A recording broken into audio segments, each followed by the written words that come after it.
Well, I just hope that people will assess those principles and see are they useful. I hope that they will form their own principles. What principles work for them? Is that the most important part? Oh, that's the most important part. In other words, there's a certain power of having principles that suit you and that you know and that you can clearly communicate. And I think that that's true today. In other words, what does it mean to be principled? Did you articulate your principles? Are you clear? Are you straight? Can you walk the talk? Today in our society, I hope that it will encourage people to be more principled. So I'm encouraging other people to put out their principles. I won't give you the names, but I spoke to a number of other people, and I want them to put out their principles. Because I think, when I look back, wouldn't I have liked to know what Albert Einstein's principles were, or Steve Jobs? What were the recipes that led to their successes? What were they going after? And if we had everybody write their principles down and you could look at it, those are sort of recipes. Wouldn't it be nice to have everybody's recipes? Because I could have learned from other people's recipes. It's nice to hear someone in your position talk about his company and his employees as if they were part of a family. But people from the outside look at Bridgewater differently. And you've been very sensitive to some of those comments and criticisms and perhaps misperceptions. How would you describe this company? Bridgewater is an idea meritocracy in which the goal is to have meaningful work and meaningful relationships, and to do that through radical truthfulness and radical transparency. So, okay, idea meritocracy. The best ideas win out. Meaningful work. You're on a mission together. You have impact. Meaningful relationships.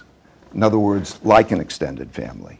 That power of being in it together and realizing that the reward of the relationship is just as great as the reward of the success of the business. But to do that by having radical truthfulness. In other words, that you can say what you believe and I can say what I believe, and that we can have processes in place to have thoughtful disagreement, to get past our disagreements. And that radical transparency is the ability for people to see everything so that they don't have second-hand or third-hand stories. I mean, to me, when I look at a company, most companies, it looks disingenuous. And well, all the stuff that goes on behind the scenes, people don't say what they really think. There's all of the office politics. They don't know what the real story is because there's so much spin. Imagine if you can get to see everything. In other words, for most everything, it's taped for everybody to see so they can see things firsthand. To know that people can't talk behind your backs without you hearing it, so that it's operated on first-hand basis. I mean, I think that's what Bridgewater is. It's an idea meritocracy. So in order to have an idea meritocracy, you have to do three things. The first is you have to put your honest thoughts on the table. Most organizations, people are reluctant to be honest. Okay, you have to put your honest thoughts on the table and not be offended if people do. The second is that you have to have thoughtful disagreement. In other words, you respect the fact that somebody has disagreement and that you are curious about that, and you have a quality back and forth so that you can ideally come up with a better decision than you would individually because you're open-minded. Not that disagreement is a source of fighting, but disagreement is a source of coming together. And then the third thing is that you have to be able to get past disagreements in an idea meritocratic way if they remain, because they're still going to remain. Even management gurus who would applaud many of the principles and many of the practices that you advocate and that you explain articulately would also say that the whole construct is kind of utopian, if you will. Has it felt to you in the process of building Bridgewater and all of these things that make it what it is, has it felt anything like a social experiment, or has it felt different? It's eminently practical, right? If it's otherwise, the results show it, right? It's the reason for the success that I've had or the Bridgewater's had, right? I mean, we got 40 years of looking at this thing. So this is not utopian, this is realistic, Real. right? But I would like, that's why I wrote the book. People can read the bits and pieces. You read them one by one, and you could say, does that piece make sense? Isn't it sensible to have an idea meritocracy, where the best ideas win out? Okay, now, what are the rules of the game to achieve that? That's what it's Isn't all that about. better? Well, if you want to get to the idea of meritocracy, you've got to have a way of getting there. Right. If you want to get to the best answer, it's not going to be in your head. I think one of the greatest tragedies of mankind is that people stubbornly have wrong opinions in their head that they could easily stress test and get to better opinions collectively if they could be forthright with each other and go through the processes I outline in the book. And the reason, and they have to have humility. I learned the fear of being wrong. I'm fearful of being wrong. And it's because of that that I need those independent decision makers.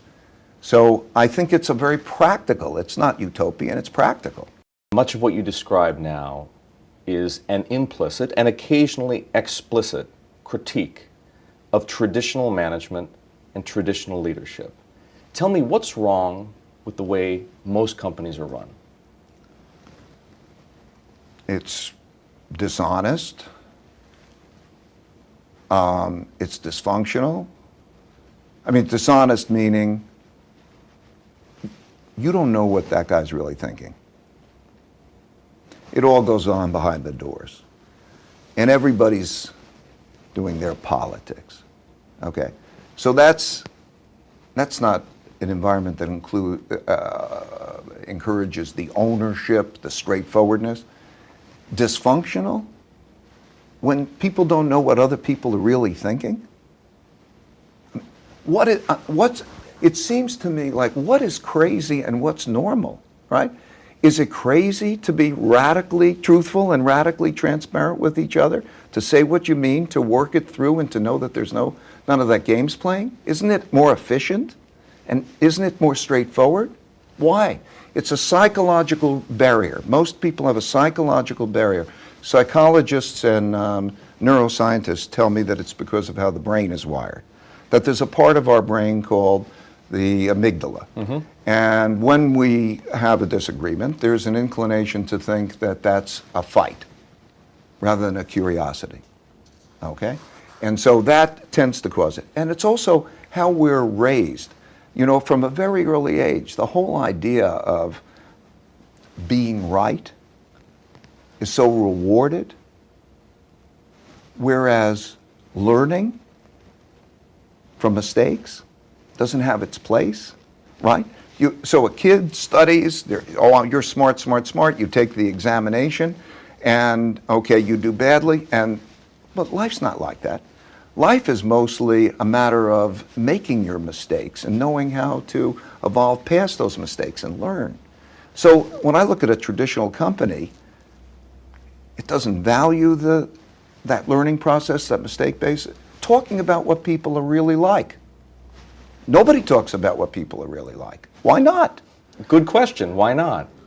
Is it because human nature explains the why not? The amygdala? I think it's a combination of, psychologists tell me, that it's a combination of some amount of programming, the amygdala, and some amount of the environmental, the education system, how we're growing up. The society we live in. Right. We know subliminally that the greatest people are the people who make mistakes, learn from them, and grow and evolve, right? And I've had the opportunity to get to know the most remarkable, successful people in the world. And they have all gone through the mistake making and the learning from that. It's the learning that comes from mistakes that makes people more successful than knowing the right answers. And yet we have those kinds of barriers. So the key to our success has been, I don't mean to lecture, but I do mean to pass along what has been the keys of our success.